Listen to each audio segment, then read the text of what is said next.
Max Verstappen may be optimistic, but behind the scenes at Red Bull, the atmosphere is far from calm. The three-time champion claims the team is confident in the changes made to the new car. But the truth is that the RB21 arrives surrounded by doubts and uncertainties.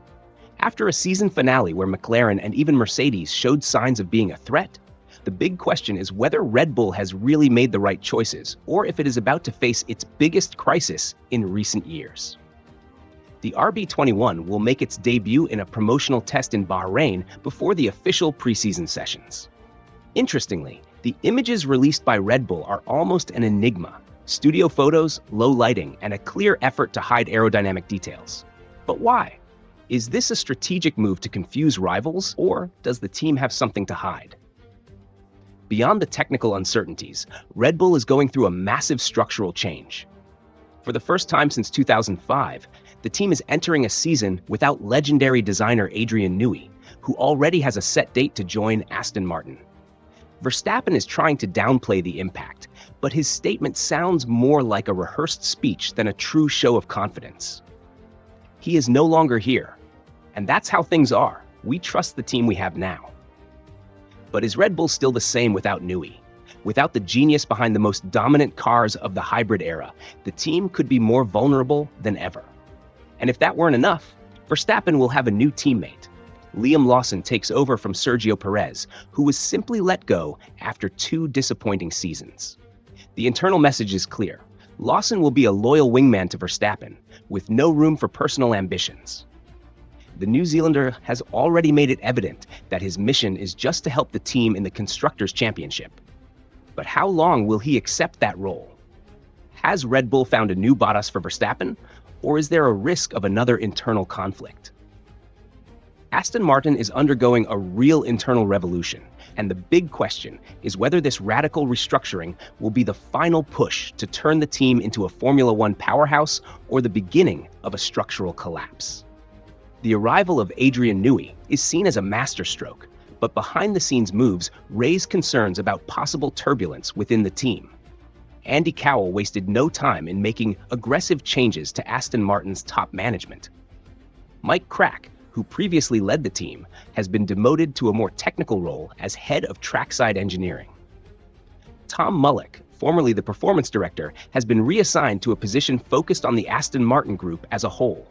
And if that weren't enough, technical director Dan Fallows is set to leave the team by the end of 2024. All of this is happening before Newey has even set foot in the factory. What is going on behind the scenes? Are these cuts and restructurings part of a bigger plan, or a sign that something is not right within the organization? Cowell justifies the changes by saying the goal is to make the structure more efficient and reduce bureaucracy, but it is clear that the real motive is to prepare the ground for Newey. The British designer, considered the greatest in F1 history, will have complete freedom to lead the technical project. But does that mean he is willing to rebuild everything from scratch? Newey has always been known for his autonomy and unique working methods. What will happen if the remaining engineers fail to adapt to his philosophy? Could Aston Martin be risking losing valuable talent in an attempt to accommodate a single key figure?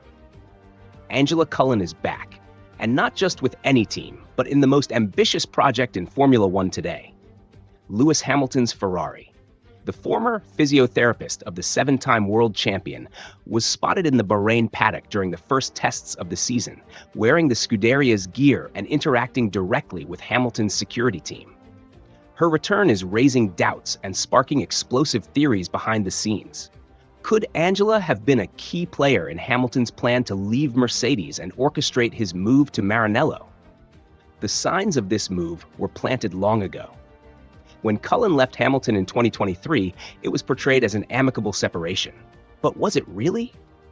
Her departure happened exactly when Mercedes' irreversible decline began, along with Hamilton's clear dissatisfaction with the W14. Now, with Hamilton joining Ferrari and bringing Angela back into his inner circle, the connection seems even more suspicious.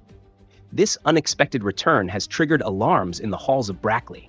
Did the physiotherapist always know about Hamilton's plan to leave the team and prepare for this new Ferrari era? If anyone still doubted that Hamilton would receive special treatment at Ferrari, Angela Cullen is the definitive proof that the Scuderia is giving him everything he asked for. Her return alongside the Brit reinforces the idea that Ferrari is building the perfect environment for him to fight for his 8th title. In her first public appearance with the Italian team, Cullen was not only wearing Ferrari colors, but was already playing an active role behind the scenes. In conversations with Hamilton's security personnel, she displayed the confidence of someone who had never really left his side. But why is this return so important? Simply put, Angela was a key part of Hamilton's dominance from 2017 to 2020, helping him win 4 consecutive titles and shielding him from external pressure.